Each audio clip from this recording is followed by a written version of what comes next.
आपण बघत आहात AKP न्यूज मराठी. आपला आवाज आपली ताकद. सबस्क्राइब करा, शेअर करा, लाईक करा. AKP news Marathi.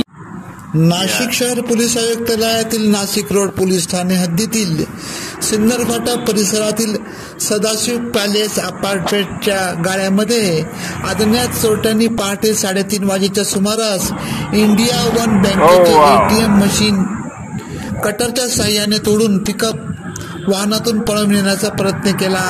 मात्र रिक्षा चालकाच्या सतर्कतेमुळे अज्ञात चोरट्यांचा डाव फसला. विशेष म्हणजे काही अंतरावरच पोलीस चौकी आहे.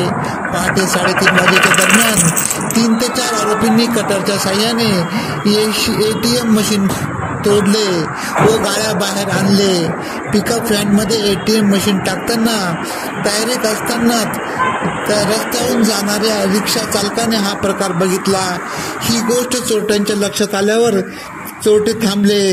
सतर्क रिक्षा चालकाने 2 फेऱ्या मारल्यावर रिक्षा चालक आपल्या मागावर आहे हे बघून चोरट्यांनी ATM मशीन तेथेच ठेवून पिकअप वाहनासह फरार झाले. रिक्षा चालकाने नाशिक रोड पोलीस स्टेशन गाठून होत असलेला प्रकार सांगितल्यावर घटनास्थळी सहाय्यक पोलीस आयुक्त डॉक्टर सचिन बारी, पोलीस निरीक्षक अशोक गिरी, पोलीस हवालदार विजय टेमगर यांच्यासह पोलीस पथक घटनास्थळी पोहोचून पाहणी करून तपास सुरू केला आहे. AKP न्यूज साठी ब्युरो चीफ अनवर खान पठाण, नाशिक.